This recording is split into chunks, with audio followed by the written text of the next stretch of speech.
It's a question that has plagued students since the beginning of mankind, or at least since they last saw Bob the Builder. Can we fix it? Yes, we can!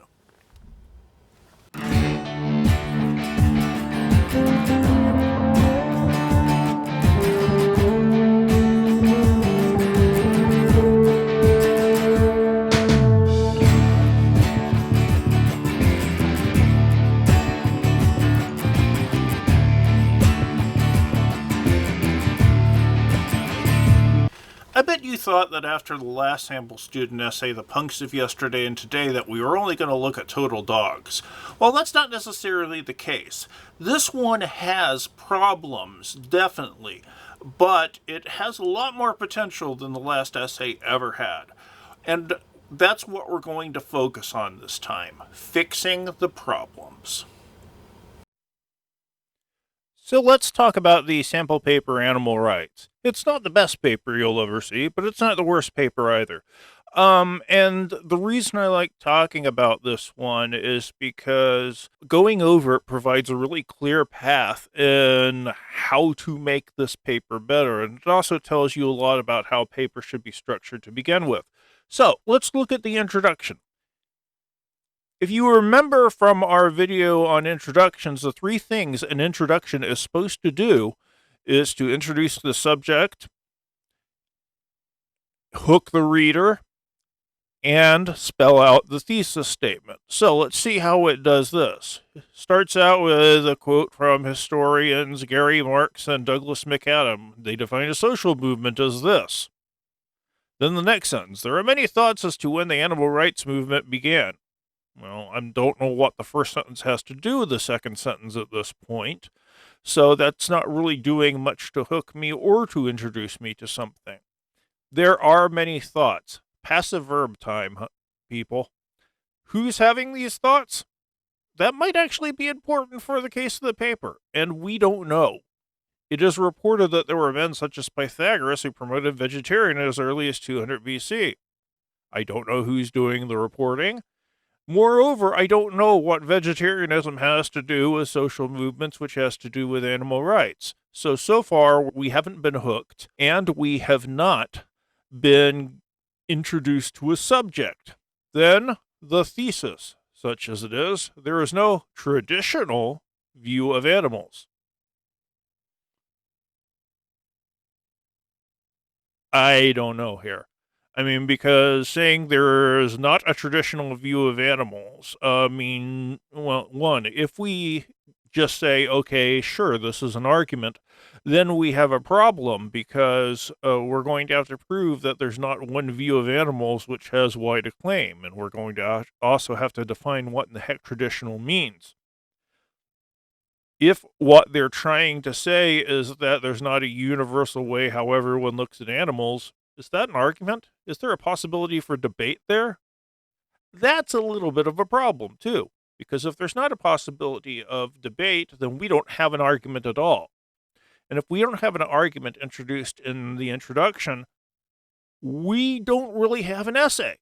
We have a random rant. Now, normally when we go over sample student papers, I make it my task to read the way a normal reader would. I think I've used the term stupidly literal, stupidly critical in here before. And I'd like to do that here, but we've already known, because we don't have an introduced subject or a thesis statement, that we don't really have an argument at all here. So our task is going to be a little bit different today. We're going to look at this paper as if we're the writers going to revise the paper. So we're going to look for the kind of things that we'd need to see if we were tasked with fixing that. What that means is we're going to have to look for possible subjects. We're going to have to look for possible arguments. We're going to have to look for how the writer of this essay thinks. And anything that gives us a clue in any of those areas might help us better focus what's going on here. So we're not going to spend a whole lot of time going sentence by sentence in here. We're going to do a larger scope look at it. We're going to mostly just look at the argument and look for things that might be argumentative rather than nitpick everything we can find. Let's go on to paragraph 2. Different cultures have held different views of animals. If you're anything like me, your response here was, duh. Um, we have the earliest cave drawings show great respect of animals through their artistic renditions of animals. I'm not really sure that drawing something means you have great respect for it. Blah, blah, blah, blah, blah, blah. In the East, respect for animal life is promoted through the religions where there is respect for all living things. In the West, early Christians emphasized the domination of humans over animals. And this is highlighted here because I think that this is the first big thing we need to look for. We're looking to try to find out how this person thinks, and we have a big one here. We have a comparison contrast between there are two traditions of thought, the Eastern, i.e. Asian, and the Western, i.e. Europe American way of looking. Domination versus respect. Whenever you see somebody who's putting forth a critical lens which splits everything in two, and that's what they're doing here, there's either this or this, this or this. The name for that is a binary opposition. Binary is the name of a base 2 numbering system, which is often used in computers. If you want to see what binary numbers actually look like, this is what they are. Everything is represented by a combination of either ones or zeros. And the order they get put in will tell you what the number is actually supposed to be, or what the letter is actually supposed to be when we're going into words. This is how the deepest level computers work at. Another term that you might hear for the same phenomena, anyway, is Manichaeism. It's a dualistic religion that comes out of several world religions. I think I remember seeing that Zoroastrianism was the bigger one. Its founder Mani lived in the 3rd century, teaching the radical opposition of matter and spirit, stating that good and evil are equally powerful and that material things are evil. They divided the world up into good versus evil. It's either one or the other. You can see the relationship between this and binaries, where it's either a 1 or a 0 in terms of operation. What we're seeing here is an interpretive lens that this writer is using to try to make sense of the world around them. And that lens is binary opposition. Can we divide this level of thinking into two sides, which we can then pit against each other? And that's a fairly basic way of looking at things, but it's one that's still done an awful lot. I don't really have to teach you binary oppositions. I just have to remind you that you already know them. If I said left, you would say right. If I said up, you'd say down. If I said yes, you'd say no. If I said right, you'd say wrong. I have no idea what he's doing in that. If I said male, you'd say female. And if I said good, you'd say evil. It's dividing the world up into two sides, and these are all different examples of that.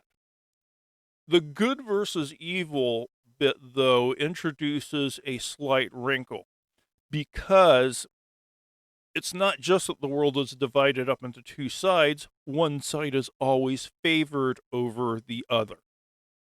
That's a key element of binary oppositions as a critical lens.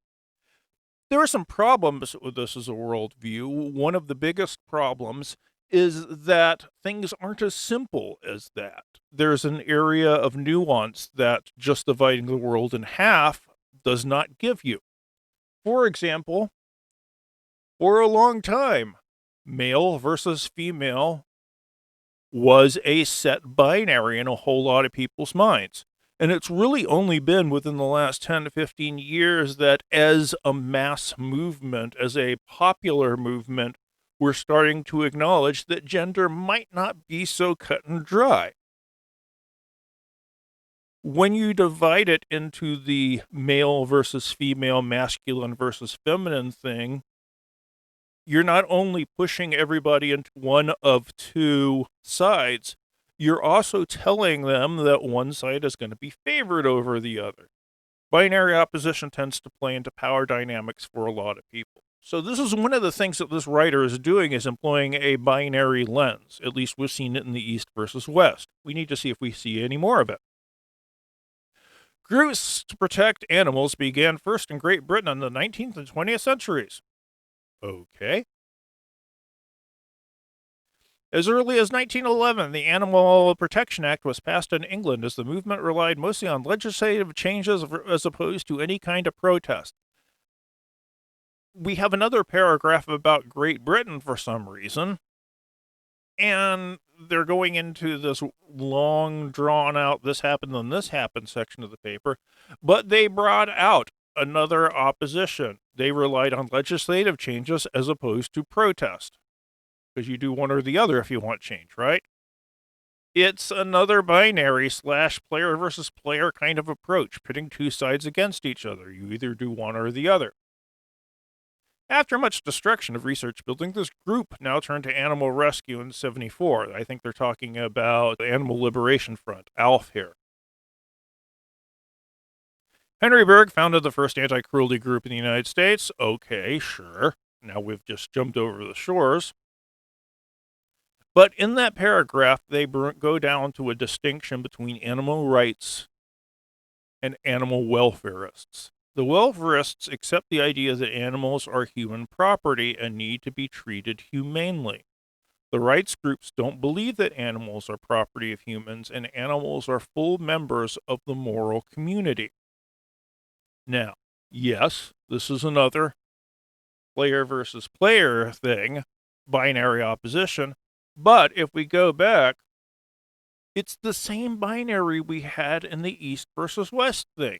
Welfareist human animals are human property. Well, that's the Western view.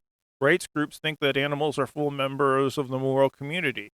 Well, that's the Eastern view. And if you're saying that these are both binaries and one is the other, we start to see that the binary opposition isn't just a mild way this person thinks about the world. It's set into how the paper operates. I'm not saying that's good or bad. I'm just saying that's what it is. Then we go back to the history. The Humane Society is formed in 1954 by Helen Jones. Okay, yay. The earliest act of the promotion of animal rights in the United States took place in the 1970s and were anti-whaling vessels. Again, we're going into this is the next event that happened. This paragraph does talk about from mild protesting to breaking the law, so I guess even if you want to divide up the world of animal rights activists into following the law versus protesting, within the protesting side you have mild protesting and getting in there and destroying stuff. Another player versus player thing, though. A subdivision, a binary within a binary. Fun!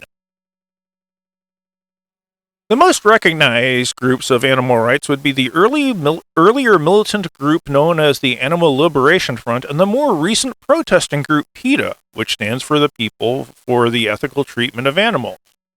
And this is going to be another thing that the paper is going to decide to focus on for a while.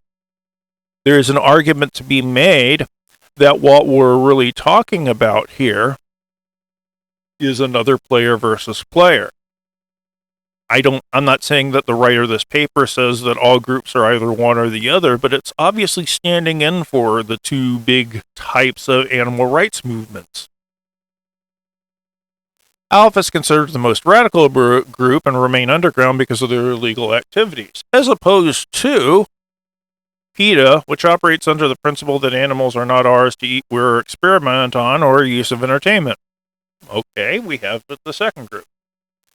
We have this weird paragraph that goes into the United States' two main political traditions. If you want to bring this in to work with your analysis of these groups, that's fine. Why I say this is weird is it starts off the paragraph talking about that and not anything about animal rights. But let's see what they are saying. The two main political traditions are representation democracy, or the indirect system where elected officials promote the citizens in political and legal systems. Indirect supporters use education, moral persuasion, campaigns, and demonstration. The other tradition is direct action, where you get out there and do stuff. Hey, haven't we already talked about the law versus protesting? It's almost as if we have another binary opposition. Yay. They argue that animals have rights, and these rights are more important than property rights. So we're getting back into the Eastern thing that we've been talking about. The animal rights activists want to use many ways to draw attention to them. So they're all about, hey, look at me. Then there's a sentence that I hope jumped out at you. There is the other side to the animal rights movement. There is the other side is a term that when you see it in someone's paper should immediately make you think, are we just doing a left turn here? And in this case, we actually are, because this is a point where it looks like there's two papers that are nailed together. This is a good dividing point in here. We have the long history of, and then we get into this next part. There still remains a large group of people who eat meat.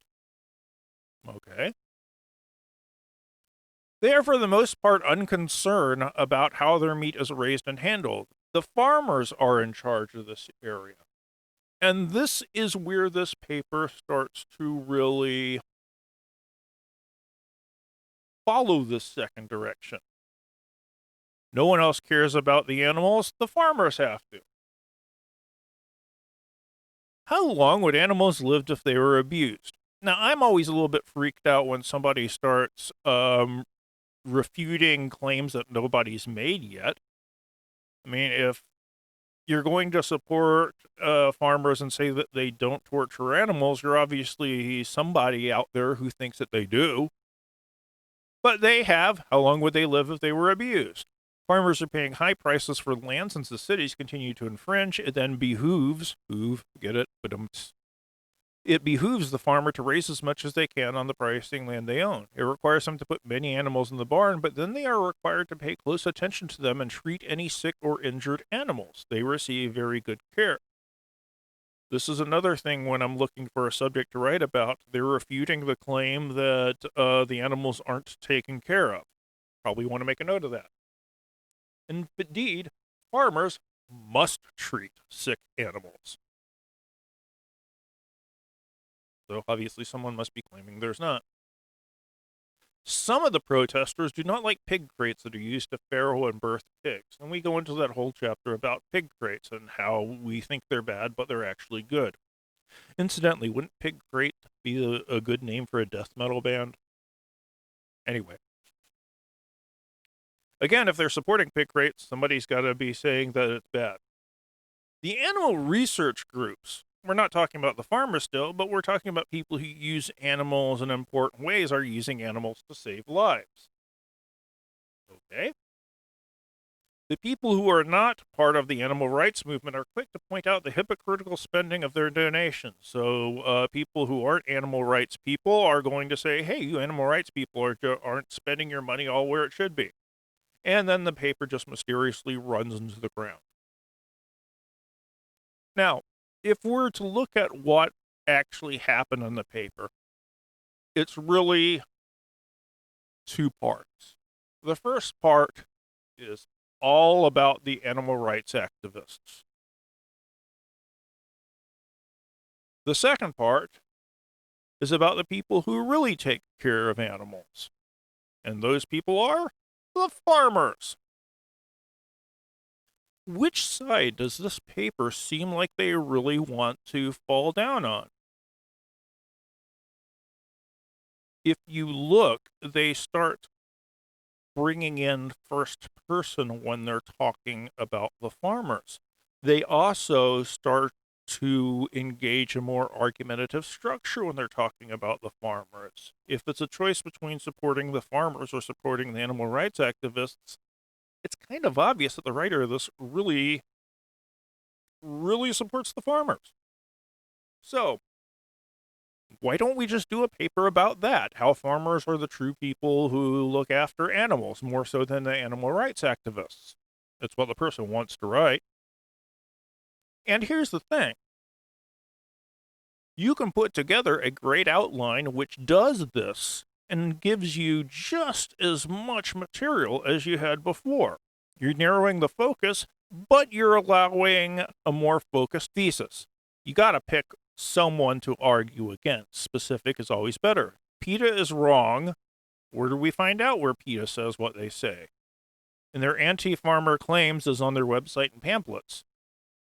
Because farmers, by looking after the health and welfare of their animals via medicine, treatment, and housing, are the real friends to animals, or something like this.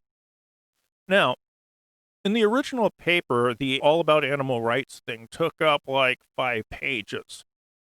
You don't need 5 pages, but no, 1 paragraph overview of the animal rights activists would really much fit into the argument. And since PETA is the specific subject that you're arguing against, an All About PETA paragraph would work there too. Then you can break it down into claim, then rebuttal. PETA makes the claim that milking is cruel. Rebuttal 1, milking is actually necessary. By going to specific documents that PETA puts out, we can come out with a specific claim. And that suggests where we go for research. Milking is actually necessary. Well, who do we talk to find out about that? Farmers themselves? Agriculture academics? People from Department of Agriculture? There are tons of places you can go for outside research. You follow that procedure because they're already making the claim about milking. Animal drugs are bad. Rebuttal. Farmers must treat sick animals. Pig crates are bad. Pig crates are actually good. Now, I know the animal research bit is really jumping off of the whole farmers thing, but if you're going to broaden your paper into the realm of significance, near the end of the paper is a good place to do that. So it would be still appropriate to do animal research is bad. Animal research really saves lives. PETA is more about publicity anyway. They're already talking about this in a paragraph. And PETA is financially a bad group. They're already talking about this in a paragraph. Then throw in a conclusion, you still have 14 paragraphs. Count on about a half page per paragraph, you've still ended up with a 7 or 8 page paper. It's not like you've lost a lot of material here. But by getting specific, you could make this a much more focused essay. You have a specific subject of analysis. You have specific documents to find out where they're making their claims. You take it claim by claim from these documents, and then you rebut it with facts that you get from someone from the USDA or an academic or a farmer or something like that. You would end up with a much better paper. I often tell students that it's easier to write about a specific subject than a broad in general, and this is what I mean. The reason I like teaching the animal rights essay is it does a few things for you. One, it shows how extreme revision can be and how it can work to your advantage. I mean, really, you're chopping up an awful lot of stuff here to fix the paper in the way that we're doing it, but it's going to be a much better paper as a result. Sometimes doing revision means fixing all kinds of stuff. It's just one of the things that happens. Sometimes your writing goes according to plan, and sometimes you need to do major surgery. The second reason why I really like teaching this essay and why you're still reading it is that it really shows how getting specific makes everything better. We have a specific subject of analysis, which suggests specific sources, and those specific sources suggest specific sources for evidence. It all works a whole lot better, and you don't actually lose any material in the process. So always think specific. See you next time.